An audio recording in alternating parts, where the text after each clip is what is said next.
Once I feed you with an idea that you are susceptible to something, look, I can feed you with an idea that this pill that we just got from the pharmaceutical company, it's the greatest, best thing for your issue. And I give you this pill and you get better. And then later you find out it was a sugar pill and everybody goes, yeah, that's called the placebo effect. And I go, what does it really mean? I said, you didn't get healed by the pill, you got healed by the belief in the pill.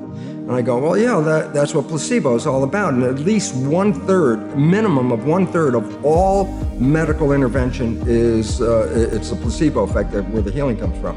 Everybody goes, yeah, I know about the placebo. I go, yeah, but that's a result of positive thinking. What about negative thinking? And this is what we don't talk about, but the reality is it's equally powerful in regard to affecting your biology as is positive thinking, but it works in the opposite direction. A negative thought is called the nocebo effect. It can cause any disease and you can die. If you believe you're gonna die, you can die from the belief. So we really have to watch out because as psychologists will tell us, 70% or more of our thoughts are negative and redundant, replaying the same negative thoughts. I go, if thoughts had nothing to do with it, fine. But thoughts, positive or negative, shape our biology. And all of a sudden it says, well, now it's time to wake up because our negative thinking is manifesting a negative life experience. The only problem is this, when you invest so much money into a belief system, and then a belief system isn't really right, you try to hold on as long as you can because if you spend hundreds of billions of dollars in this belief, you don't want to just, oh, okay, we'll just change it.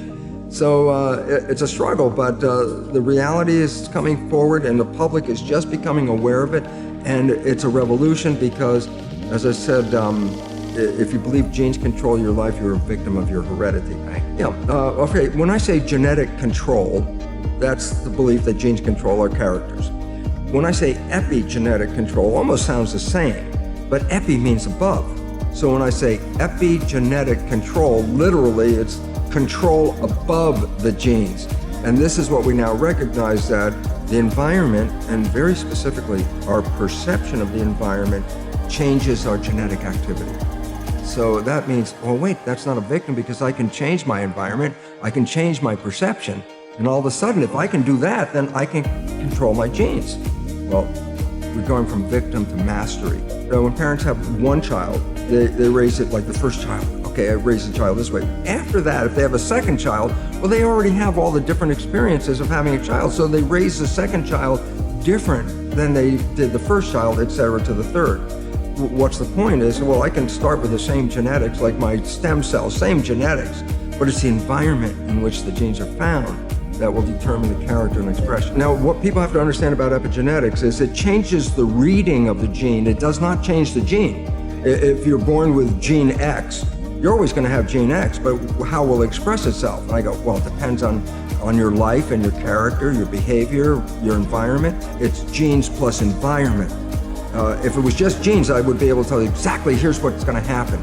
But most of that is changeable by how you live and where you live. So you got about 7 major diseases, only one gene. If you got that gene and the gene card shows it, okay, you got that gene, you're going to deal with it. All the other diseases are multiple genes. Cancer is a minimum of 12 to 14 genes, so it's not an accident. You can't change one gene and get cancer. You have to change 12 to 14 genes, and all of a sudden, then probability, is a chance? It's like, no, we are creating a cancer, and we can uncreate a cancer. People have spontaneous remissions, but they change it not by changing their biology, but by changing their mind.